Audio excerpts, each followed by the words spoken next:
दोस्तों, बुलेट को पसंद करने वाले लोग कहते हैं कि बाइक हो तो बुलेट जैसी। शायद इसीलिए ये बाइक रोड से ज्यादा लोगों के दिलों में राज करती है और इसके विज्ञापन भले ही हम टीवी पर ज्यादा ना देखते हों, लेकिन इस बाइक की ताकत से कोई भी अनजान नहीं है। कहने का तात्पर्य हमारा ये है कि बुलेट अपने आप में ही एक दुनिया है।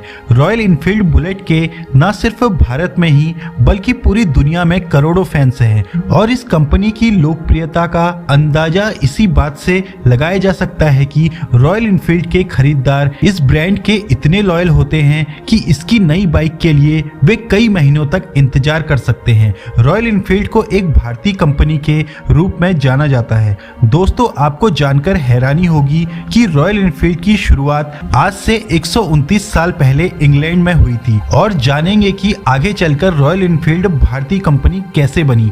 इसके पीछे भी काफी रोचक कहानी है। दोस्तों, रॉयल इनफील्ड की शुरुआत अल्बर्ट एडी और RW स्मिथ ने साल 1892 में की थी और उस समय इस कंपनी का नाम था एडी मैन्युफैक्चरिंग लिमिटेड, जो कि रॉयल स्मॉल आर्म फैक्ट्री के लिए बंदूक के छोटे छोटे पार्ट्स बनाने का काम करती थी। और फिर आगे चलकर साल 1996 में एडी मैन्युफैक्चरिंग के अंतर्गत ही एक और कंपनी बनाई गई जिसका नाम दिया गया the new Enfield cycle company.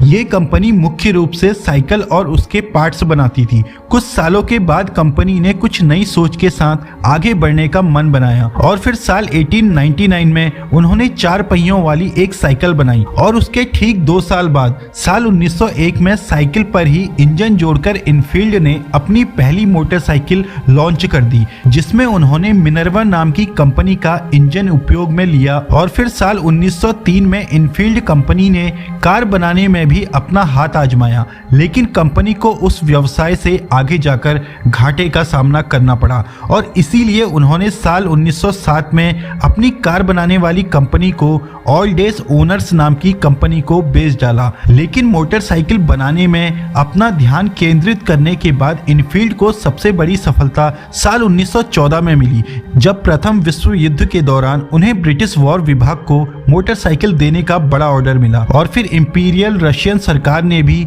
उन्हीं से मोटरसाइकिल खरीदने का सौदा किया और यहाँ से इनफील्ड की मोटरसाइकिल बहुत तेजी से प्रसिद्ध होने लगी। और फिर द्वितीय विश्व युद्ध के दौरान ब्रिटिश अथॉरिटी ने इनफील्ड के साथ मिलिट्री मोटरसाइकिल बनाने का एक समझौता किया और फिर द्वितीय विश्व युद्ध में इनफील्ड की मोटरसाइकिल बहुत बड़े स्तर पर उपयोग में ली गई।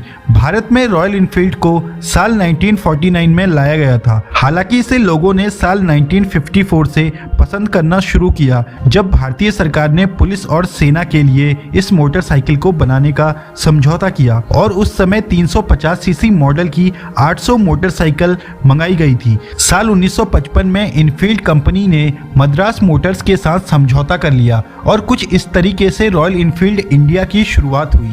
मद्रास इनफील्ड ने पहली मोटरसाइकिल 350 सीसी की बनाकर बेची, जिसके पार्ट्स भी इंग्लैंड से मंगवाए गए थे। साल 1962 से मोटरसाइकिल के सभी पार्ट्स भारत में ही बनाए जाने लगे। हालांकि आगे चलकर इनफील्ड इंग्लैंड को जबरदस्त घाटा हुआ और इसीलिए साल 1971 में वह कंपनी बंद करनी पड़ी, लेकिन भारत में मोटरसाइकिल बनाने का काम जारी रखा गया। हालांकि इस कंपनी को भारत में भी घाटा हो रहा था और कंपनी आगे चलकर आइसर कंपनी के साथ मर्ज हो गई और फिर आइसर ग्रुप के मालिक विक्रम लाल के बेटे सिद्धार्थ ने आउटलेट्स और मार्केटिंग के दम पर फिर से इस मोटरसाइकिल की बिक्री को बढ़ा दिया, क्योंकि उन्होंने समय के हिसाब से मोटरसाइकिल के डिजाइन में परिवर्तन किया।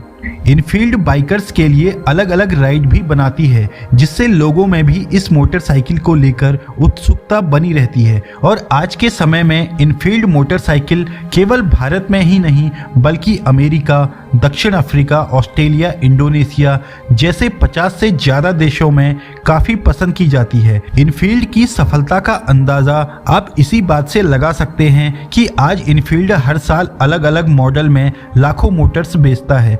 तो दोस्तों, कैसा लगा आपको आज का ये वीडियो, हमें कमेंट करके जरूर बताएं। अगर रॉयल इनफील्ड आपकी भी फेवरेट बाइक है तो वीडियो को लाइक और चैनल को सब्सक्राइब करना बिल्कुल ना भूलें। मिलते हैं आपसे नेक्स्ट वीडियो में। जय हिंद, जय भारत।